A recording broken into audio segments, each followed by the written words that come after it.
100 দিনের কাজের টাকা বাকি নেই এই রাজ্যের। কেন্দ্রের দেওয়া তালিকায় 33টি রাজ্য এবং কেন্দ্রশাসিত অঞ্চলের তালিকা থাকলেও বঞ্চিত এই বাংলা। হতাশায় গ্রাম বাংলার 100 দিনের কাজ করে খেটে খাওয়া দিনমজুরের পরিবার। গোটা রাজ্যের প্রতিটা জেলার পাশাপাশি ছবিটা ঠিক একই মালদারও। মালদা জেলার 15টি ব্লকের লক্ষ লক্ষ মানুষ 100 দিনের এই কাজের সঙ্গে যুক্ত ছিল। 1 আগস্ট থেকে এই রাজ্যে পুনরায় 100 দিনের কাজ চালু করা এবং রাজ্যের বকেয়া টাকা ফেরত দেওয়ার নির্দেশ দিয়েছিল কলকাতা হাইকোর্ট। আশায় বুক বেঁধেছিলেন বহু শ্রমিক পরিবার, কিন্তু রাজ্যসভার বকেয়া টাকা ফেরতের কেন্দ্রের তালিকায় অন্যান্য রাজ্যের নাম থাকলেও নেই বাংলার। ফলে পুজোর আগে হতাশ মালদা জেলার বহু শ্রমিকের পরিবার। দেখেন, বরাবরই কেন্দ্র বাংলা বিরোধী, বাংলার বঞ্চনা করছে। 26-এ ভোট আছে, কেন্দ্রের বঞ্চনা ইফেক্ট আমাদের গ্রামবাসী, আমাদের লেবার শ্রমিক যারা আছে তারা যোগ্য জবাব দিবে। আমাদের এখানকার এমপি আছে, এমএলএ আছে, তারা গিয়ে আরো বলে আসছে যে রাজ্যকে টাকা না দেওয়া হোক। তারা টিভির পর্দায় বড় বড় ভাষণ দিচ্ছে, গর্ব করে তারা বলছে। বাংলার মানুষ তাদের জবাব দিবে ভোটের দ্বারাই। আমার নাম কমল ঘোষ। হ্যাঁ, আমাদের 100 দিনের কাজে টাকা বকিয়ে রেখেছে, আমরা অনেকদিন থেকে পাচ্ছি না টাকাটা। এবং টাকাটা যদি আমরা পাই তাহলে টাকাটা আমাদের খুবই সুবিধা হয়, কিন্তু কেন্দ্রীয় সরকার আমাদের রাজ্যকে বঞ্চিত করার ফলে আমরা সেই টাকা এখনো পর্যন্ত পাচ্ছি না। এখন কাজও নেই, তাহলে এখন কাজও নেই, আমরা বেকার বাড়িতে বসে আছি। চালু করার কথা বলেছিল, কিন্তু কেন্দ্র আবার জানাচ্ছে যে বকেয়া টাকা দেওয়া হবে না। হ্যাঁ, কেন্দ্রীয় সরকার আমাদের বলেছিলেন যে আগস্ট থেকে হবে, কিন্তু আগস্টে পেরিয়ে সে চলে আসলো আবার 1 বছর থেকে। এখনো সেই টাকা পাচ্ছি না।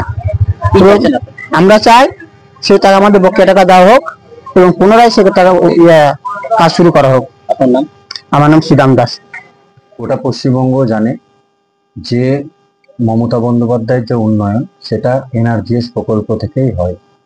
যেসব মমতা বন্দ্যোপাধ্যায়ের নেতৃত্বাধীন তৃণমূল কংগ্রেসের যে সরকার এবং তার যে নেতা নেত্রীরা যারা খেতে পেত না, সাইকেলে চড়ে ঘুরে বেড়াতো, এই যে এনআরজিএস প্রকল্পের আওতায় কোটি কোটি গ্রাম বাংলার দুস্থ মানুষের টাকা তারা তছরূপ করে আজকে তাদের 4টে করে গাড়ি এবং 4টে করে বাড়ি, প্রত্যেকটা অফিসে তাদের এসি লাগানো আছে, সবাই জানে।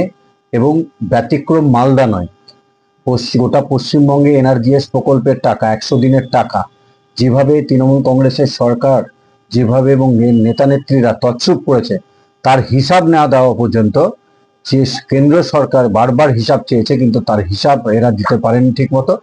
আমরা মনে করি ভারতীয় জনতা পার্টি যে 2026-এ ক্ষমতায় আসার পরই যাতে এই টাকা দেওয়া হয়। কারণ হচ্ছে এই বাংলায় তৃণমূল কংগ্রেসের যে সরকার চলছে সেটা দুর্নীতির সরকার, সিন্ডিকেটের সরকার, তোলাবাজির সরকার এবং গ্রাম বাংলা গরিব খেটে খাওয়া মেহনতি মানুষের টাকা তছরূপ করার সরকার।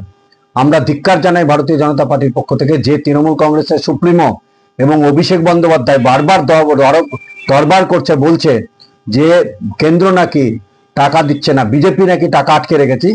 ভালো করেছে বিজেপি।